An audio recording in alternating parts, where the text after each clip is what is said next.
Retomamos este tercer congreso de organizaciones de pacientes saludando a las personas que hoy nos siguen por streaming a través de la web del congreso. Gracias también por participar desde la distancia. Vamos a seguir dando paso a la mesa Sanidad Participativa, en la que nos presentarán 5 experiencias concretas de participación de los pacientes en diversos ámbitos. La mesa va a estar moderada por Fernando Comas. Fernando, por favor, cuando puedes tomar asiento. Fernando es vicepresidente de la Asociación Nacional de Informadores de la Salud, ANIS. Y bueno, voy a ir presentando a las personas que le acompañan en la mesa. Antonio Blázquez, jefe adjunto del Departamento de Medicamentos de Uso Humano en la Agencia Española de Medicamentos y Productos Sanitarios, AEMS. María Teresa Marín, directora general de Humanización y Atención Sociosanitaria de la Consejería de Sanidad de Castilla-La Mancha. Ana Muñoz Serna, psicóloga de la Asociación de Parapléjicos y Grandes Minusválidos ASPAIN de Granada. María Ángeles Prieto, coordinadora de la Escuela Andaluza de Salud Pública. Y por último, Germán Seara, responsable de la Unidad de Apoyo a la Innovación del Hospital Clínico San Carlos. Cuando quiera, Fernando, cuando quieras ya.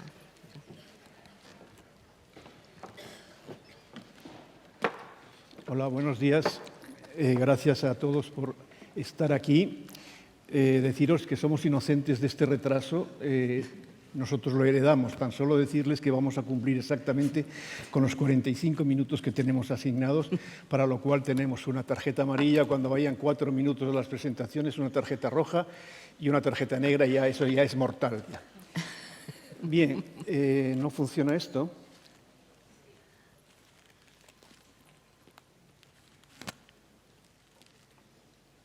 No, esa es la última.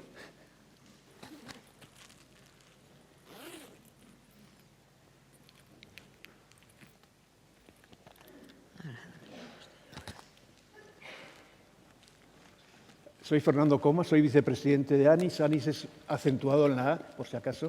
Es la Asociación Nacional de Informadores de Salud. En nombre de nuestra vicepresidenta, Graciela Almendral, quiero agradecer su participación con nosotros hoy a toda esta mesa. Desde ANIS, desde hace muchos años, ya hemos tenido una sensibilidad especial con todo el tema de los pacientes, de las asociaciones de pacientes, y siempre hemos estado presentes en los eventos que se organizan. Somos solidarios con estos temas, con estos objetivos que se propone esta reunión de hoy, en la que se nos pide en la mesa una sanidad participativa que acogerá las experiencias. Vamos a aportar experiencias, cada uno de estos 5 ponentes, que visibilicen la importancia de la participación activa en la toma de decisiones, de la participación efectiva de las asociaciones de pacientes en la toma de decisiones que nos permitan una mayor eficiencia. Esta reivindicación del empoderamiento, del poder del paciente, ya es algo que viene, ya dijo antes Rafa Bengoa, que era una cosa que venía ya de siglos, pero ya los médicos son conscientes de ello. En este editorial de British Medical Journal, 2 personas bien relevantes como son Roy Moynihan y Richard Smith reclaman el papel, el dar poder a los pacientes. La Organización Mundial de la Salud la pone casi como un imperativo, es que esto se cumpla.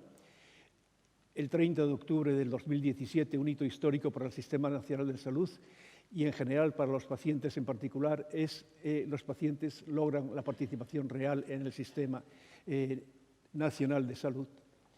Tenemos 5 ponentes que ya han sido presentados y cada uno de ellos va a tener una participación de 6 minutos explicándonos cómo se puede añadir valor desde sus instancias a esta participación de los pacientes, y después todos los que tengan inquietudes hagan llegarnos las preguntas y trataremos de responderlas. Gracias.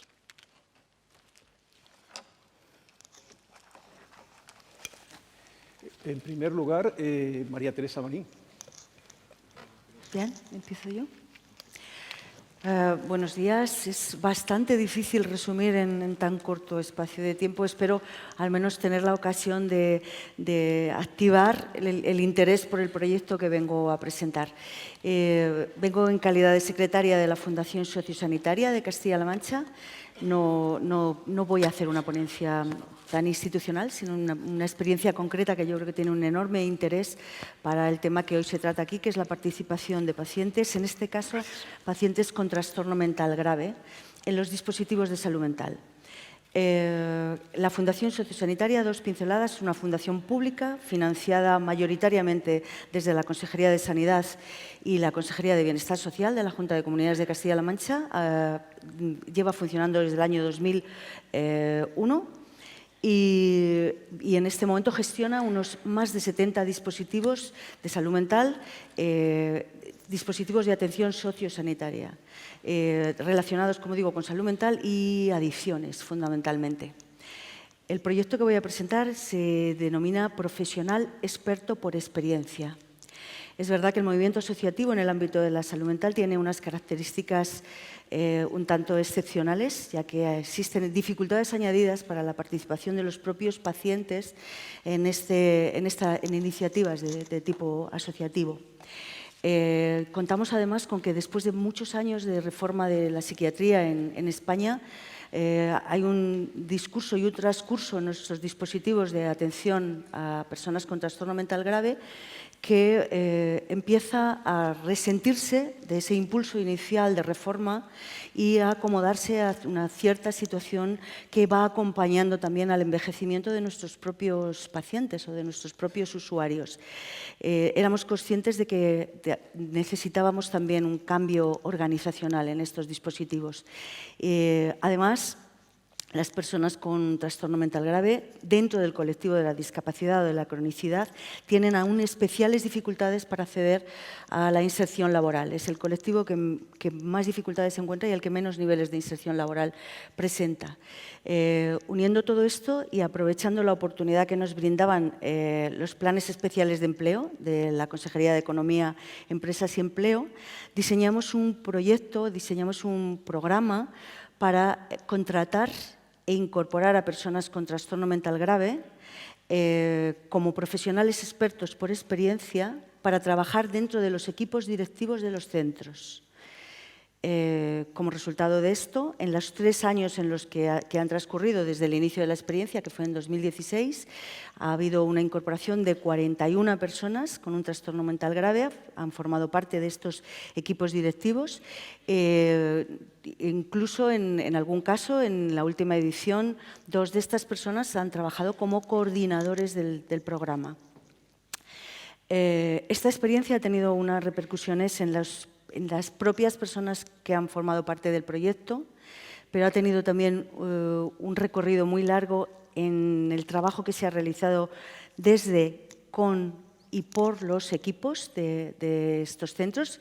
Se han incorporado, hay 19 centros de CRPSLs, que son centros de inserción sociolaboral, diseminados por toda la región.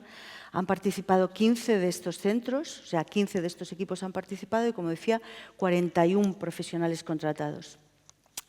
Las repercusiones y el análisis de los resultados 3 años después, tanto en los propios pacientes, usuarios de los dispositivos, como en los equipos directivos de los centros, como en los familiares, miembros de asociaciones de pacientes, pero también en los propios usuarios de los centros, los compañeros de estos profesionales expertos por experiencia, es de un interés para la organización extremo. Aún estamos analizando los resultados y enfocando nuevamente el proyecto para ver esa continuidad.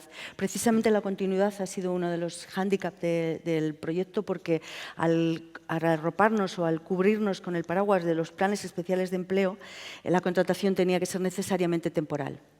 Hemos realizado un trabajo, yo creo que muy útil, sobre el diseño del perfil del profesional experto por experiencia. Era algo que no existía. Existía el modelo de la autoayuda, la ayuda entre iguales, pero como tal profesional, una persona contratada con este perfil profesional no existía, o al menos nosotros no lo hemos encontrado. Con lo cual hemos trabajado en la definición de ese perfil, en la formación de los usuarios, en la formación y capacitación de los propios equipos para dar cabida a esta figura y responder a las expectativas que generaba. Hemos trabajado mucho también con el perfil de las personas a las que iba a ir dirigida nuestra actuación. No cualquier persona puede ser un profesional experto por experiencia y no cualquier tipo de intervención puede ser realizada por un profesional experto por experiencia.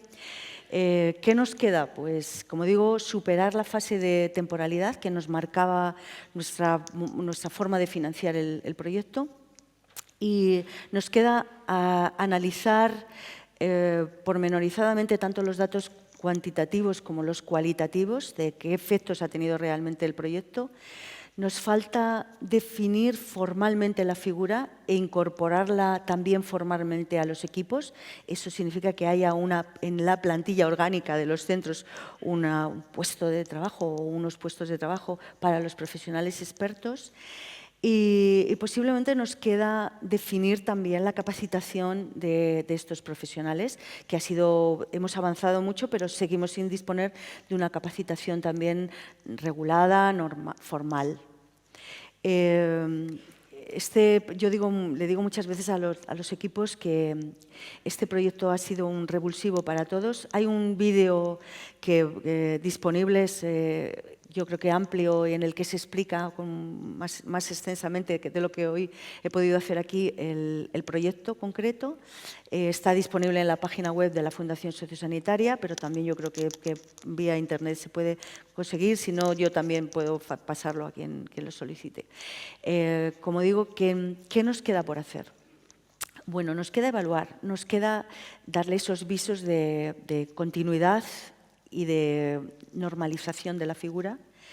Nos queda analizar con los profesionales las repercusiones que este proyecto tiene a medio o largo plazo en las personas que han participado. Asumimos riesgos. Yo creo que dar voz a los pacientes, como antes se decía en la mesa anterior, es asumir riesgos. Puedes y debes asumirlos con seguridad, pero hay que ser valiente. Pues hemos sido valientes, pero tenemos que evaluar también cómo ha afectado eso a nuestros propios pacientes o nuestros propios usuarios.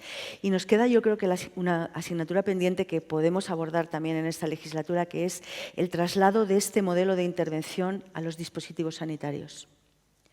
Estamos hablando de unidades de hospitalización, de unidades de media estancia, que yo creo que aún hay mucho que hacer y mucho que decir en cuanto a la labor que puede desarrollar el movimiento asociativo y, en este caso, los profesionales expertos por experiencia. Gracias.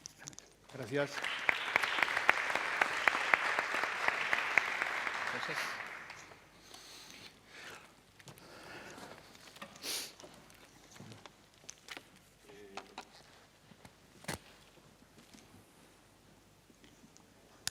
Buenos días. Bueno, ¿quién está? No sé si habíais colocado en orden así. Es que hay otro orden, de acuerdo con el que está en el Claro. programa. Germán Seara.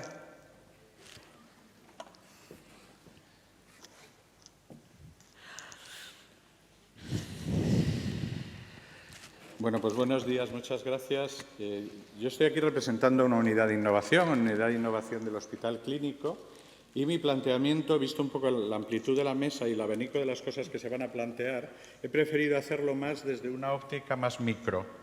Aquí se van a presentar experiencias macro, meso. Esta es una experiencia más micro y que he querido titular así, como incorporar a diario la experiencia del paciente. Y contarles muy brevemente todo esto.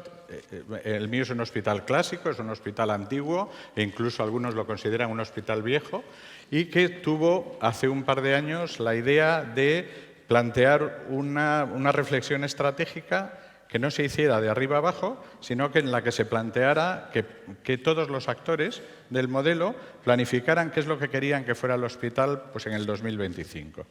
Y en ese sentido se contó pues, con profesionales de todos los niveles, con pacientes, por supuesto, con alumnos, con investigadores, con proveedores, cosa que sorprendió, por cierto, mucho a casi todos los que participaron ahí. Y la conclusión, nada extraña, es que se nos pedía que ese futuro estuviera centrado en el paciente, que fuera participativo, flexible, que se basara en la innovación tecnológica y que además fuera transparente. Cosa que son, yo creo, 5 valores que se han planteado aquí desde que hemos empezado esta jornada. Y en ese sentido, el sentido que se le daba al participar con los pacientes es trabajar con y para los pacientes desde el respeto, la consideración, la diferencia, la atención y la tolerancia. Y entonces, esto que les presento es muy brevemente, es una experiencia concreta de abajo arriba, planificada y realizada por pacientes y profesionales del Hospital de Día Oncológico, y que yo lo que quiero señalar fundamentalmente, más que entrar en el detalle técnico de cómo se hizo, es que lo que contempla fundamentalmente es el viaje del paciente. Eso de lo que hablamos tantas veces. Y que al final el viaje del paciente lo podemos considerar en cualquiera de sus recorridos y puede ser considerado en niveles micro o en niveles mucho más macro, y que lo que se planteaba ahí en ese caso, pues qué es lo que ocurría antes de llegar, durante su estancia en el hospital de día o después, se identifican los momentos, estos momentos además se simbolizan de alguna forma para saber de qué hablamos, le preguntamos por un lado a los profesionales qué es lo que opinan, le preguntamos a los pacientes qué es lo que opinan, pero sobre todo, qué es lo que me gustaría el plantear aquí, les preguntamos qué es lo que sienten. Porque pensamos que muchas veces tomamos muchas decisiones que son técnicamente impecables, pero que no tienen en consideración cuáles son las sensaciones, las percepciones y las necesidades emocionales de los pacientes. Por eso lo que a mí me interesaba más destacar aquí es esta curva, y esta curva es la que nos dicen los pacientes de cómo están con arreglo a su media emocional, los momentos en los que están más altos, hombre, me llaman y ya voy a entrar, o los momentos en los que se sienten peor, estoy sentado, no sé exactamente cuándo me va a tocar, qué es lo que me va a ocurrir a continuación, o ya me he iniciado mi tratamiento, pero ahora tengo un largo periodo en el que no sé qué me va a pasar, no sé si voy a tener efectos secundarios o no. Todo esto, por un lado, se recogen las palabras exactas, los verbatines que se dice, los literales, y después se analizan todos los espacios en los que se trabaja y se empiezan a preguntar cosas, y se preguntan cosas a todos los miembros del equipo, ¿no? Y se empiezan a hacer propuestas de mejora. Esas propuestas pues salieron más de 30, de las cuales se empezaron a seleccionar 5, 6, 7, se les van pasando a los pacientes y dicen, pues esta no, pues esta tampoco, y resulta que las primeras de las que habían dicho los profesionales no tenían nada que ver con las que pensaban los pacientes, ¿no? Con lo cual, lo que les dices a los pacientes es, al final, con eso que pensáis, ¿qué es lo que os gustaría tener? Y lo hacemos al revés. Y empezamos a trabajar de abajo arriba y, bueno, al final lo que ellos planteaban es, mira, de todo lo que nos habéis planteado, lo que queremos fundamentalmente es que nos dejéis en paz y que el tiempo que estamos aquí lo vivamos de la forma más razonable posible. Pues mira, en este periodo no nos vendría mal el poder tener algunas cosas para entretenernos, pero como esto es muy variado, nos dieron todo un abanico de cosas que se están empezando a hacer y que se están trabajando. Y por otro lado, no nos vendría mal eso que nos queríais contar, de que queríais aprovechar este rato para además darnos información. Perdona, ya os pediremos la información cuando nos apetezca. Y entonces sí que nos vendría bien trabajar conjuntamente para poder hacer una aplicación en la que definamos en común qué es lo que vamos a hacer, qué es lo que necesitamos y cuál es la manera en la que podéis dárnoslo. Entonces, básicamente eso es lo que les quería contar, que creo que no me he ganado ni siquiera la tarjeta amarilla, de que a partir de una experiencia inicial se están llevando a cabo experiencias en otras unidades. El dar voz, esto se le llamó la voz, tu voz, en el hospital a los pacientes, ayuda a incorporar esas experiencias a la vida diaria y al final pues darle las gracias aquí a los pacientes y al equipo del Hospital de Día Oncológico porque son realmente un revulsivo fundamental en nuestras organizaciones y, como decía antes Rafa Bengoa, para empezar de abajo arriba, y nuestra razón de ser como unidad de innovación no es generar mayor conocimiento, sino ayudar a la transformación del sistema. Y nada, muchas gracias por permitirme compartir este.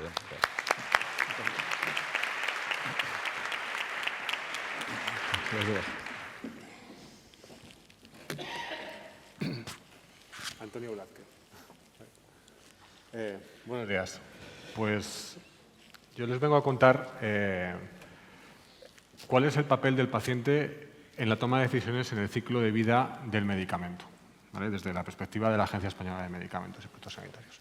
La agencia es un ente regulador que lo que hace como la mayoría de ustedes saben, es pues, regular el medicamento y garantizar su seguridad, su calidad, su eficacia, información e identificación. Y desde el principio trabajamos para el paciente, obviamente, y hemos ido incluyendo cada vez más, movidos también por la normativa europea, al paciente dentro de esta toma de decisiones que conlleva la autorización y regulación de un medicamento. La presentación tiene un tinte que es ir desde el principio, desde cuándo comienza un medicamento. Pues un medicamento comienza con su desarrollo, ¿no? Comienza con los ensayos clínicos que se realizan en un medicamento. Y ahí ya el papel del paciente, obviamente, como participante, ha sido siempre fundamental, lógico, pero ya la regulación, nuestra normativa, lo incluye dentro de los comités éticos de investigación de medicamentos para velar por la seguridad del paciente dentro del ensayo clínico. El reglamento de ensayos clínicos menciona expresamente la participación en el protocolo por parte del paciente como algo positivo. Eso es algo que desde la agencia no podemos hacer porque no somos los que hacemos los protocolos de los ensayos clínicos, pero sí sería muy interesante promoverlo y que los promotores, que en su gran mayoría, pero no siempre pueden ser la industria farmacéutica, pues tengan cada vez más en cuenta, más en consideración al paciente a la hora de formular esos protocolos, ¿no? Por otro lado, quiero aprovechar la ocasión para puntualizarles que en muchas ocasiones magníficas ideas las puede tener una asociación de pacientes, ¿no? Y se pierden porque no encuentran a un promotor adecuado o porque simplemente no encuentran la manera de, digamos, llevar a cabo o de hacer factible esa idea. Con ese motivo, nosotros hace tiempo que pusimos en marcha la Oficina de Apoyo a la Innovación para dar cabida, sin coste ninguno, y dar asesoría a todos los grupos que estén interesados en promover ideas y explicarles cómo se pueden llevar a cabo, ¿no? desde una perspectiva regulatoria. En principio se hizo teniendo muy en cuenta a los investigadores independientes, porque la industria de esto sabe mucho y no hace falta que le ayudes a hacer un ensayo clínico, son expertos, son profesionales y especialistas en eso, pero obviamente creemos que también hay una fuente importante de conocimiento que está en las organizaciones, en las asociaciones de pacientes, ¿vale? Si seguimos adelante en el ciclo de vida, pues llegaríamos a los momentos de autorización y de regulación del medicamento en cuanto a las autorizaciones formales de ellos, ¿no? Aquí tenemos dos campos de actuación. Uno, con la Agencia Española del Medicamento está integrada en la Agencia Europea del Medicamento, que es la que toma las decisiones utilizando nuestros técnicos y para que la Comisión decida sobre si se autoriza o no un medicamento o una variación de un medicamento. Y en la EMA, en la Agencia Europea del Medicamento, el paciente está en casi todos los puntos de toma de decisión. De hecho, aquí ven que hay un grupo de trabajo exclusivo de pacientes y consumidores. Participan en concreto de una manera muy importante en tres de los comités decisores, como son la designación de huérfanos, los planes de investigación pediátrica y el Scientific Advice, que es la asesoría científica, porque muchas veces la opinión del paciente no se tiene en cuenta a la hora de fijar endpoints o de cómo se va a valorar un medicamento, y es ahí donde pueden expresar sus inquietudes. Y también forman parte del PRAC y del CHMP, que son los organismos, los comités evaluadores de la seguridad y los decisores de la autorización de un medicamento. También quería poner de manifiesto en esta transparencia, en esta diapositiva, pues los dos public hearing que sean, este es un palabra inglés que podría ser como una especie de consulta pública que se ha hecho sobre dos problemas de medicamentos. En su día se hizo en Londres, ahora la sede va a estar en Ámsterdam, seguramente se hagan más, y se hicieron para tener la voz de los afectados, ¿no? En estos dos problemas. Aquí pongo el ejemplo de la quinolona, el otro ejemplo fue el valproato, y ahí se hizo precisamente para oír a los afectados, a los pacientes, ¿no? No solamente a los profesionales de la salud, ni a los reguladores, ni a la industria. Pero también en la agencia a nivel nacional estamos interesados en que participen en nuestros comités.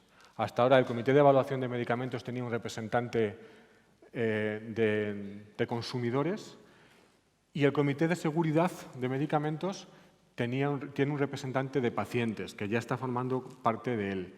Es un comité extraordinariamente importante porque, aunque la mayoría de los medicamentos actuales, la innovación, la autoriza la Comisión y nuestras decisiones son coordinadas con otras agencias europeas, el vademecum que tenemos, todo lo que hay en las oficinas de farmacia o en las farmacias del hospital, en un 80% está controlado en la Agencia Española de Medicamentos porque son productos nacionales que llamamos nosotros, ¿no?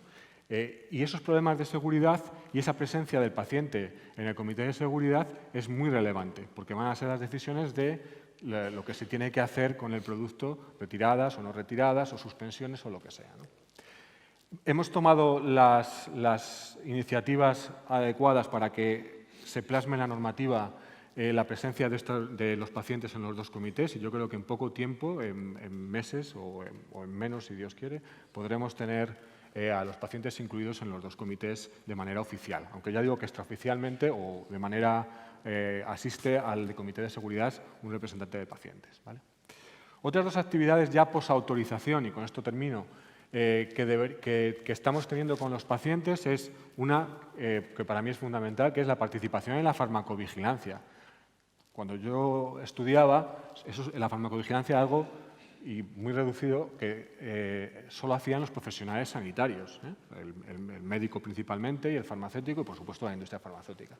Pero desde hace un tiempo el ciudadano está invitado también a notificar las reacciones adversas y lo tiene que hacer a través de esta página web, notificarram.es. Es muy importante que el paciente colabore en la farmacovigilancia y es la medida que tenemos es a través de esta página web que está dentro de la página web de la agencia y la pueden encontrar también ahí.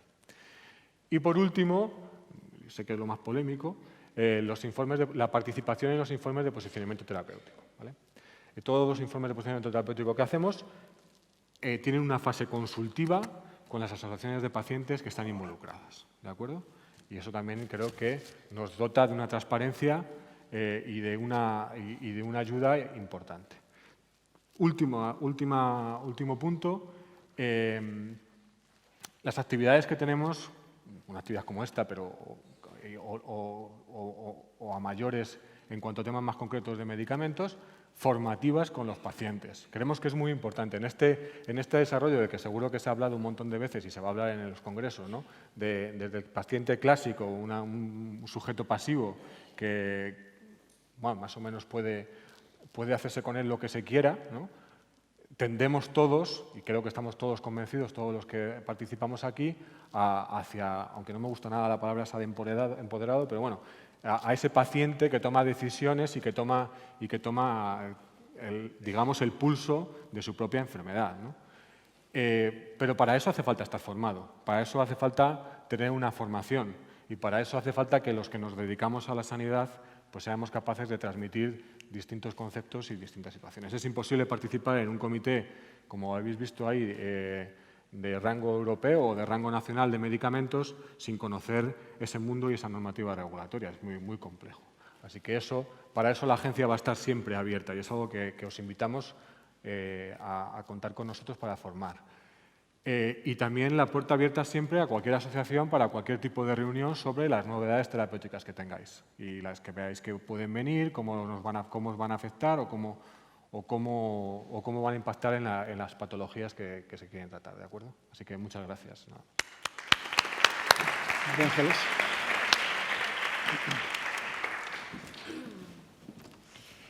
Bueno, pues yo quiero transmitirles 5 ideas y ver un vídeo. Vengo de Andalucía, estoy coordinando un proyecto que es la Escuela de Pacientes. Es un proyecto que tiene 12 años de vida. Un proyecto que lo que pretende es que las personas que vivimos con una enfermedad crónica aprendamos a manejarnos en la vida cotidiana con estas circunstancias, que aprendamos a cuidarnos, aprendamos los mejores cuidados para poder tomar las riendas, que la enfermedad no nos lleve como un caballo desbocado, sino que nosotros sepamos cuáles son las decisiones que tenemos que tomar en la vida cotidiana para detener el avance de la enfermedad y para llevar una vida plena, feliz y lo más saludable posible. Esta es la primera idea, 12 años de un proyecto de formación que ha formado a más de 20.000 personas en estos casi 12 años y que cuenta con una red, con un equipo de profesores y profesoras que son pacientes, los profesores y las profesoras de la Escuela de Pacientes son pacientes de más de 500 personas que imparten formación con sus iguales por toda la comunidad autónoma, por toda la región. Estamos trabajando ahora mismo en más de 24 líneas de enfermedad crónica, tenemos más de 24 aulas de formación abiertas. Traigo las notas para no extenderme y que, por último, decir que la Escuela de Pacientes tiene una dimensión presencial. Los talleres, el aprendizaje entre iguales puede hacerse de forma presencial en aulas, en centros sanitarios, en centros comunitarios, en asociaciones de pacientes, o puede hacerse también de manera virtual a través del aula virtual, de las aulas virtuales que hay en la página web y a través de las redes sociales. Este es un proyecto vivo, un proyecto de personas, un proyecto de participación real, donde los pacientes participamos desde el inicio, desde la elaboración de los materiales, de las necesidades de formación, participamos en la elaboración de los recursos didácticos, participamos en impartir los talleres, en formar a nuestros iguales, y me gustaría que vierais en vivo y en directo algo del alma, del espíritu de la Escuela de Pacientes en boca de las personas que la hacen posible, que son pacientes, formadores y formadoras y muchas asociaciones que están detrás de este proyecto. ¿Podemos ver el vídeo?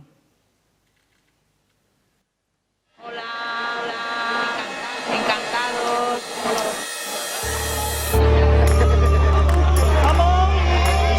Y siempre adelante, no fijarse ni en los laterales ni atrás, siempre adelante. No vamos a perder ni un ápice de nuestra energía en buscar un porqué, simplemente en buscar una solución. La resiliencia es la capacidad que tenemos de aprender de las dificultades. Podemos enseñar a otros a ser resilientes. Pero la gente también tiene habilidades y talentos. Esas habilidades y esos talentos a veces son cosas que ofrecer. Pero la Escuela de Pacientes me apasiona. Me apasiona porque me da la oportunidad de yo, como profesional, ayudar a otras gente. Se crean una amistad y unos vínculos entre los de formadores muy importantes. Y después la satisfacción de que cada vez que termino un taller soy mejor persona. De eso se ha dado cuenta hasta mi mujer.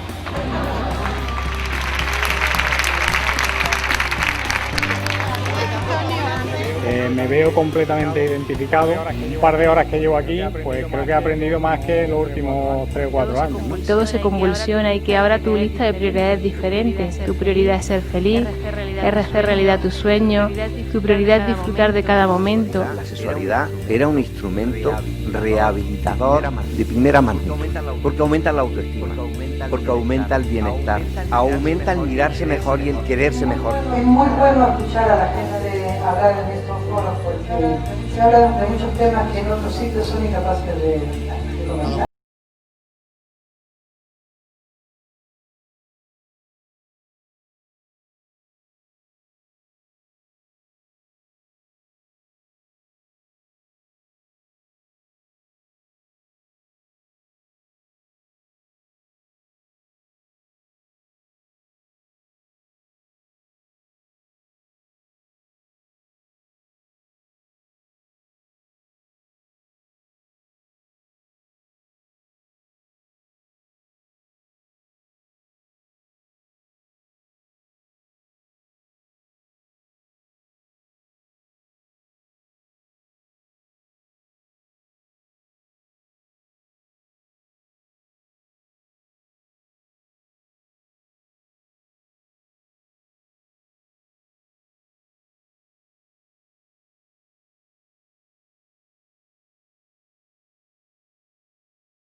Hola, buenos días a todas y a todos. Soy Ana Muñoz y vengo de Aspaín, Granada, una asociación de personas con lesión medular y otras discapacidades físicas.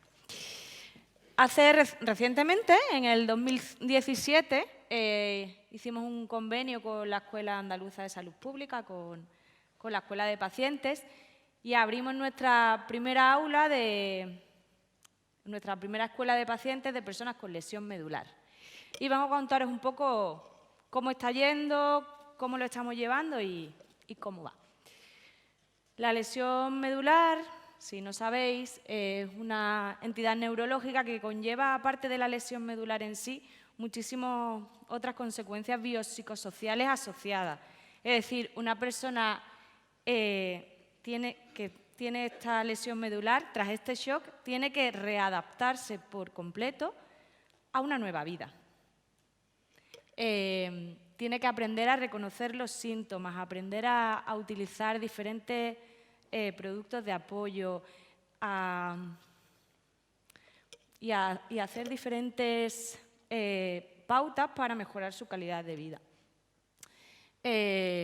Estos pacientes, sus familiares y cuidadores, pasan por unas situaciones de una altísima ansiedad y temor ante un cambio que afecta a todos los niveles y tienen que volver a tomar el control de su propia vida. Para ello, la información y la formación es fundamental, porque nos da más sensación de control, de decir, sé lo que está pasando y sé cómo, o más o menos puedo aprender a cómo afrontarlo. Además de ello, los cuidadores en este tipo de patología, la lesión medular, normalmente se genera una situación de dependencia, donde los cuidadores tienen una labor fundamental. Entonces, en nuestra escuela de pacientes son fundamentales los pacientes, evidentemente, los cuidadores y cuidadoras y el personal sanitario. Como bien ha dicho María Ángeles, los pacientes con lesión medular reciben formación exhaustiva acerca de su propia enfermedad y son ellos quienes forman a los nuevos pacientes, digamos, a través de su experiencia personal, de los cuidados, pautas y utilización de diferentes técnicas para mejorar su calidad de vida. Muchas de las actividades que realizamos las realizamos solo con los pacientes, solo con los cuidadores o con personal sanitario. Los beneficios son múltiples, ¿no? Porque cuando los propios pacientes son quienes son los formadores, la información llega muchísimo más directa, sin tecnicismo, hablando de su propia experiencia, porque muchas veces ellos no se dan cuenta que son quizás más expertos que el propio personal sanitario en su propia enfermedad. Llevan más de 20 años utilizando ciertos productos, realizando ciertas pautas y entonces tienen muchísimo que enseñar. Pero en este caso hay que empoderarlos porque ellos no están acostumbrados a saber que pueden ayudar a otros, a saber que de verdad saben, ¿no? Siempre este modelo que venimos llevando es como el personal sanitario me dice lo que tengo que hacer y yo lo hago, pero cada persona es única, diferente y con el tiempo van adquiriendo diferentes estrategias que de verdad les ayudan a tener una mejor calidad de vida. Los cuidadores. Crea una elevada ansiedad y una carga emocional muy importante el hecho de no saber cómo cuidar a alguien. Entonces, al final, el conocimiento te da poder, te da tranquilidad para poder llevar a cabo esos cuidados. Como también metemos en nuestra formación al personal sanitario, esto también les permite a ellos crecer y ver como la otra cara de la enfermedad, ¿no? En un contexto mucho más íntimo, fuera del hospital, compartiendo con cuidadores, diferentes pacientes, más el personal sanitario. Ellos aprenden también cuáles son las necesidades de los pacientes y cómo pueden mejorar su práctica diaria. Aprender estrategias para mejorar la calidad de vida. es fundamental para hacerte responsable y partícipe de tu propia salud. Al final es tuya.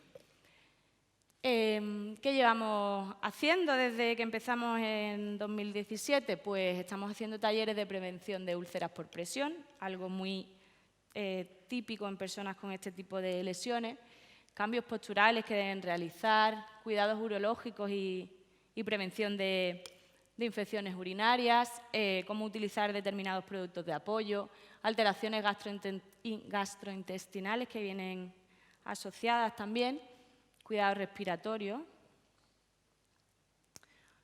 alteraciones de la termorregulación, por ejemplo. En esta nuestra corta experiencia, que viene realizándose muchísimo tiempo en los pasillos de los hospitales, en las salas de espera, pero de esta forma formal, digamos, pues hemos hecho la formación a esos pacientes que van a ser formadores, sobre todo a nivel de empoderarlos y de ayudarlos a ganar confianza en sí misma para que de verdad crean que pueden ayudar a otros. Talleres de prevención de úlceras por presión, donde participaron tanto personal sanitario como los pacientes y los cuidadores, donde entre todos intercambiamos experiencia para prevenir este tipo de problemas. También tenemos muchas personas con el síndrome postpolio. Hicimos otro taller de tratamiento efectivo para este tipo de pacientes. Hemos hecho una guía de autocuidado que estamos ofreciendo gratuitamente a todos nuestros asociados y una guía de prevención de úlceras por presión. Vuelvo a repetir que esto es uno de los factores que causa mayor mortalidad entre este tipo de pacientes. Todavía nos falta mucho por hacer. Todavía tenemos que implicar más al personal sanitario, más a los cuidadores y, sobre todo, pues, ayudar a estas personas a hacerse partícipes de su salud responsable y a de verdad creer que sí que saben y que pueden aportar mucho. Muchísimas gracias por vuestra atención. He acabado antes, no me han tenido que poner nada de tarjeta. Si tenéis cualquier duda, queréis enteraros un poco más de qué estamos haciendo, estoy a vuestra disposición. Genial. ¿Preguntas?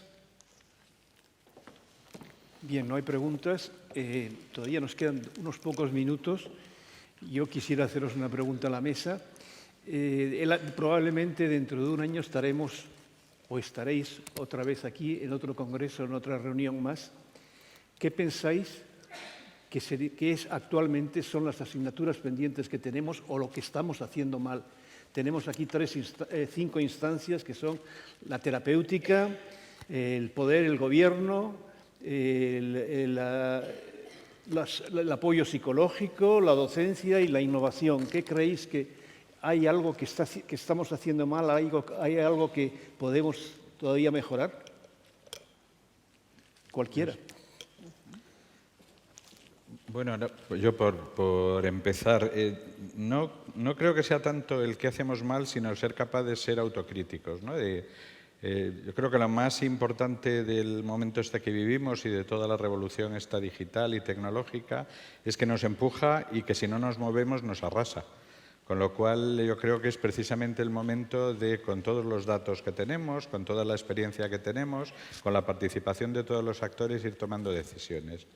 Y decía antes, también se decía en la mesa anterior, que estamos aquí muy acostumbrados a dedicarle mucho tiempo a la planificación, pensar que cuando se acaba la planificación ya está todo hecho, y es al revés, ¿no? Entonces yo lo que insto un poco es a lo contrario, bueno, claro que hay que planificar, pero que no nos dé miedo probar, que claro que se corren riesgos, pero la propia vida es un riesgo. Entonces, probar, hacer cosas y sacar conclusiones de las cosas nuevas que hacemos. Para mí es el reto más interesante. Gracias. Yo creo que, sinceramente, que los pacientes somos un recurso infrautilizado en el sistema sanitario. que, como decía Bengoa esta mañana, los sistemas sanitarios sigue estando pensado y funciona para ser magnífico ante los problemas de salud agudos, pero no está preparado para la cronicidad y cuesta mucho. Es verdad que se están haciendo cambios, pero cuesta mucho, ¿no? Hay estudios muy interesantes a nivel internacional y en Andalucía hemos hecho uno reciente del impacto que tiene la formación de los pacientes crónicos en muchos aspectos, ¿no? En la salud, en la calidad de vida, pero también en la utilización de servicios sanitarios. Y es espectacular y además lógico. Cuando una persona aprende a cuidarse, está más sano y sabe qué hacer si pasan determinadas cosas, necesita menos de los recursos sanitarios, ¿no?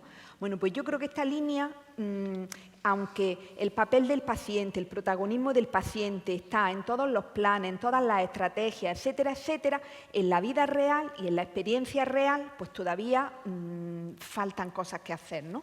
Y yo creo que en eso tenemos que mejorar.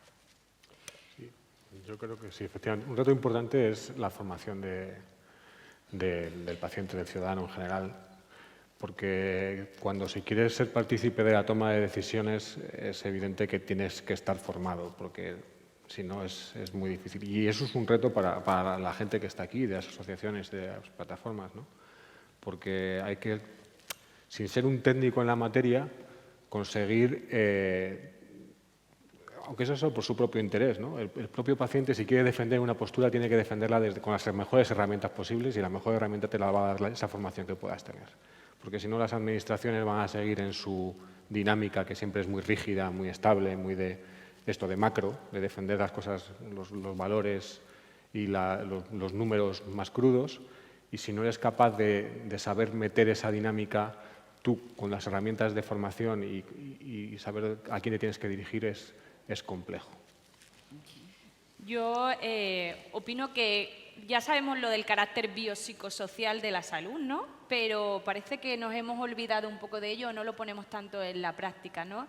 Digamos que la parte psicosocial es un reto todavía, por ello prestarle más atención al paciente, a qué nos tiene que decir, cuáles son sus necesidades, pero a todos los niveles, a nivel social, a nivel psicológico, y que si fuéramos capaces de coordinarnos y de verdad escuchar al paciente, integraríamos esas tres partes, biológica, psicológica y social. Y yo creo que ese es el reto, de verdad, cumplirlo. Por último. Bueno, es complicado porque estoy de acuerdo con todas las cosas que se han dicho aquí y aún hay un reto, acompañando un poco lo que decía mi compañera.